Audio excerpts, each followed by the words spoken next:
वैसे अगर मैं आपसे कहूं कि किसी एक खिलाड़ी को आपने क्रेडिट देना है तो आप कौशल परेरा को देंगे या सिकंदर रजा को? यार सबसे पहले तो मुबारकबाद लाहौर को, क्योंकि third title on the trout है। सिर्फ पिछला सीजन आपको पता उनका अच्छा नहीं गया था, लेकिन जिस तरीके की परफॉर्मेंस आपको नजर आई है, ज्यादा क्रेडिट तो मैं अगर ओवरऑल मैच की देखूं, मुझे पता मुश्किलात तो थी सिकंदर रजा की, लेकिन कुछ साल परेरा को देना चाहूंगा, क्योंकि जिस तरीके की उसने इनिंग्स खेली है, क्योंकि वो उस वक्त रिक्वायर्ड थी। आपको पता है, तो आपने 17-16 का आपको याद हो रन, अपना कम से कम रन रेट जो है वो हो चुका हुआ था, प्रेशर सिचुएशन थी। फिर अगर उसने वो जो अनबीटेबल जो 2 छक्के मारे हैं मोहम्मद आमिर को, आप वो अनबिलीवेबल थे जो शॉट्स उसने खेले, जो बिल्कुल मोमेंटम चेंज करके लेके यहाँ पर आई। लेकिन ऑब्वियसली सिकंदर रजा की अगर बात करें, जो एक फटीग कैरी उसने की है, कल इंग्लैंड में था, जैसे आपने राइटली पॉइंट आउट किया कि सुबह दोपहर का खाना कहीं अबू धाबी में खा रहे हैं और टॉस से बस 15 मिनट पहले पहुंचे हैं, तो बड़ी, मैं कहता हूँ, एक लाहौर कलंदर की मैनेजमेंट को हैट्स ऑफ है कि उनको उस टाइम स्पैन के अंदर स्टेडियम तक पहुंचाना, क्योंकि मैच के तक वो अपना मैच फिट रखना अपने आप को, ये बहुत बड़ा चैलेंज होता है, क्योंकि आपको पता है ट्रैवल फटीग होती है, प्लेयर को आसान नहीं होता। और इतने बड़े मैच के अंदर एंटर होना उस जज्बे के साथ, जो आपने मैच की इनिंग्स खेली, आपने जितवाया मैच विद द बॉल, आपने परफॉर्म किया, तो ये बात बताता है कि कितना प्रोफेशनल और कितना माइंडसेट से आप स्ट्रांग इस मैच के लिए आए थे। ओवरऑल परफॉर्मेंस बड़ी जबरदस्त रही, लेकिन थोड़ा सा एक दुख जरूर है हॉकाई का ना होना, क्योंकि साउथ शकील की मैं आपसे ऑफर भी बात कर रहा था, वो आउट नहीं था जो कि दिया गया था। अनफॉर्चुनेट है, हॉकाई का सिस्टम आपको पता है अवेलेबल नहीं था, स्टेटमेंट आ चुकी थी पाकिस्तान सुपर लीग की मैनेजमेंट से, तो शायद वो भी थोड़ा सा एक चेंजिंग मोमेंटम था। लेकिन दाद देनी पड़ेगी लाहौर कलंदर के मिडल ऑर्डर को, खास करके चाहे वो कुशाल परेरा की आप बात कर लें, फिर आप सिकंदर रजा की बात कर लें, जिस तरीके से आप करें कि आखिरी दम तक जहां पर 16-17 रन रेट चल रहा हो, वो लिटरली बड़ी प्रेशर सिचुएशन होती है। आसान नहीं होता किसी भी टीम के ऊपर परफॉर्म करना, खास करके जब आपके पास पता हो कि आमिर अच्छी फॉर्म के अंदर है, वो इकोनॉमी रेट वाइज बहुत तगड़े थे, लेकिन कल उन्होंने कहते हैं ना, इकोनॉमी भी आपकी अच्छी हो रही है, लेकिन साइकोलॉजिकली जब आप मैच के अंदर प्रेजेंट, आमिर का कल नजर आया आखिरी ओवर्स के अंदर कि वो साइकोलॉजिकली प्रेजेंट नहीं थे मैच के अंदर, तो उनके ऊपर ज्यादा प्रेशर आपको नजर आया। जिस तरीके से वाइट बॉल्स भी हो रही थी, फिर 2 छक्के अनएक्सपेक्टेड लगे हैं मोहम्मद आमिर को, तो जो टॉप क्लास परफॉर्मेंस थी, मैं कुशाल परेरा को ज्यादा रेट कर रहा हूं इस पर। ओके। और सलीम खालिद साहब, जिस तरह से भी हम बात कर रहे हैं कि पूरी टीम को ही क्रेडिट जाता है, लाहौर कलंदर्स के तमाम खिलाड़ियों ने फतह में अपना हिस्सा डाला, कोयटा से गलती कहां पर हुई और लाहौर को मौका मिला, या फिर जो फहीम अशरफ का पहला ओवर है उसने मैच का पासा पलट दिया, क्या कहेंगे? देखिए, फहीम अशरफ ने जब बैटिंग की थी तो उन्होंने 23 रन जो बनाए थे, काफी देर तक ऐसा लग रहा था कि वो 23 रन ही फैसला कुन किरदार साबित हुए मैच के नतीजे में, और वो लाहौर कलंदर को महंगे पड़ जाएंगे। लेकिन जब बॉलिंग की उन्होंने पहले ही ओवर में दे दिए, वो हिसाब बराबर हुआ, लेकिन आखिर तक मैच इंटरेस्टिंग चल रहा था। लेकिन वो कहते हैं ना कि जिनके ऊपर आपका बहुत ज्यादा इन्हिसार था, वही बॉलर जो थे वो अच्छा परफॉर्म नहीं कर सके, चाहे वो फहीम हो या आमिर हो। आमिर ने ज्यादा मायूस इसलिए किया कि आमिर की बहुत ज्यादा हाइप बनाई गई थी इस पूरे इवेंट में भी, आमिर आमिर क्या पता नहीं आमिर ने क्या कर देगा, आमिर क्या कर देगा, और जिस तरह से वो पिट रहे थे वो देखने के काबिल था। वो बच्चों को तो खूब आंखें दिखाते थे, जिसमें में आपने देखा होगा मैच में आउट करके, लेकिन कल जिस तरह उनकी पिटाई हुई और पूरा मैच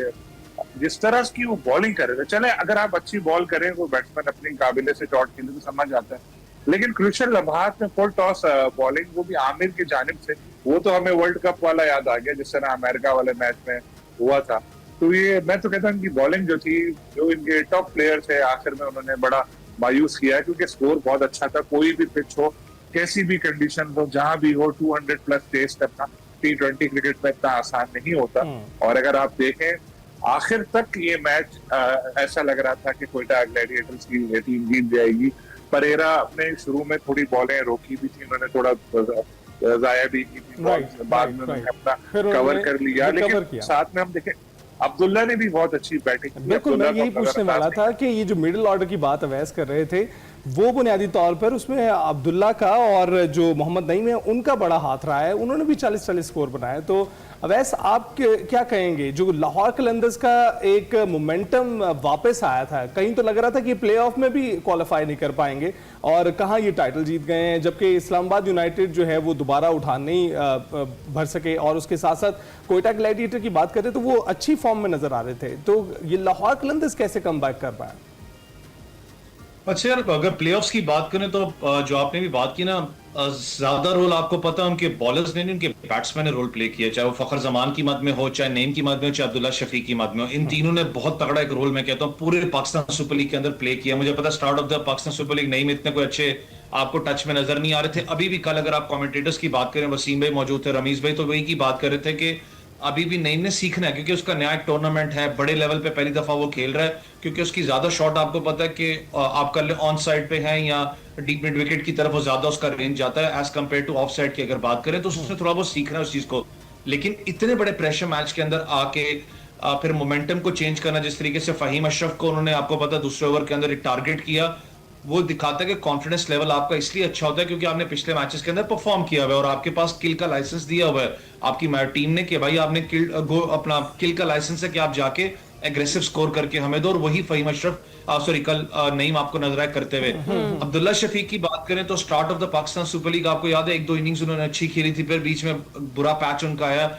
लेकिन कल जिस तरीके से फिर उन्होंने कल इनिंग से खेली तो पता लगा कि यार टेम्परामेंट है इस लड़के में। टेक्स्ट बुक शॉट्स तो उनकी undoubtedly one of the beautiful shots हैं। वो कहते हैं ना आसान अल्फाज में कि ऐसा प्लेयर है नेट में खड़ा हो तो स्टांस से पता लगता है कि यार हाँ सिलेक्ट हो गया, इसको टीम में सिलेक्ट कर दो। तो कल पता लगा कि यार उनके अंदर वो कैपेबिलिटी है। अनफॉर्चुनेटली बैड पैचेस जरूर आते हैं, जैसे अनफॉर्चुनेट था कि साउथ अफ्रीका में उनको 3 आपको पता अंडे बड़े गलत टाइम पे पड़े, जिसकी वजह से चैंपियंस ट्रॉफी से उनको ड्रॉप कर दिया गया था, वरना वो शायद पाकिस्तान टीम का हिस्सा होते। तो ये सारी चीजें थी, लेकिन दाद देनी पड़ेगी शाहीन शाह अफरीदी को इस सेंस में भी।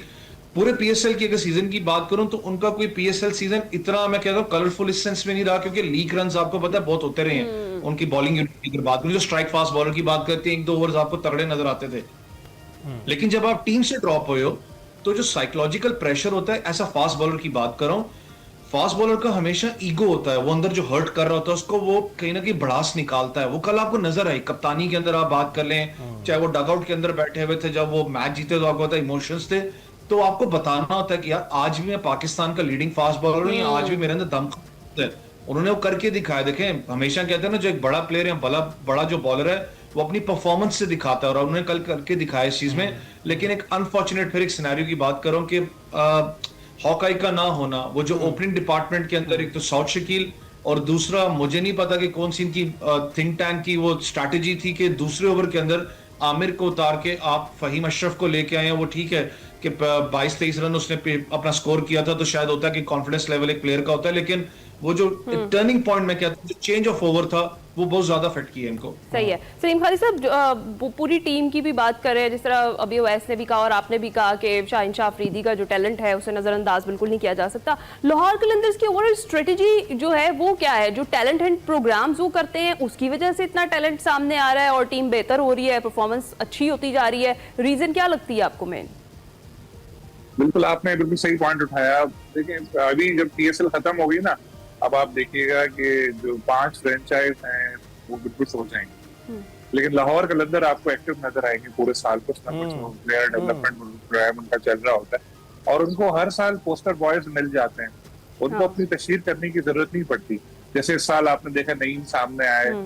और हारिस रऊफ सबसे बड़ी मिसाल है। लोग कहते हैं फ्रेंचाइज का नाम नहीं बुलाई, फला प्लेयर बुलाई, लेकिन ज्यादातर प्लेयर जो है वो कहीं ना कहीं खेले हुए होते हैं। लेकिन हारिस तो बिल्कुल इनके ट्रायल में आए थे, सामने आए, नईम आ गया सामने, और भी कई आपको लड़के नजर आएंगे। मैं वो नाम ले रहा हूँ जो बिल्कुल अभी नए हैं या बहुत प्रोमिनेंट अब हो चुके हैं। तो उसका फायदा तो होता है, ये लोग सारे साल लगे रहते हैं और नए टैलेंट को मौका देते हैं। हजारों की तादाद में लड़के आ जाते हैं। अब जब जैसे ये टाइटल जीते हैं, अगला जब इनका ये प्रोग्राम होगा आप सोचे उसमें कितने बच्चे या लड़के जाएंगे जब वो देखेंगे कि यार ये नईम आ सकता है, हारिस रऊफ आ सकता है, मैं क्यों नहीं आ सकता। तो ये दूसरी फ्रेंचाइज को भी ऐसा करना चाहिए। इसका ना सिर्फ किसी एक टीम को फायदा होगा बल्कि ओवरऑल पाकिस्तान टीम को भी फायदा होगा। नईम अभी नए हैं, अभी उन्होंने जाहिर है कि इतनी जल्दी उनका कुछ कह नहीं सकते कि बहुत नाम कमाएंगे कुछ करेंगे, लेकिन फिर भी उन्होंने अपनी सलाहियत दिखा दी। पारा चनार से उनका ताल्लुक है, लाहौर में पढ़ाई के लिए वो आए थे, लेकिन आपको पता है हर पाकिस्तानी खून में ना क्रिकेट रची बसी है, तो पढ़ने के लिए भी वो आए थे और उन्होंने कहा क्रिकेट तो मैं खेलूंगा।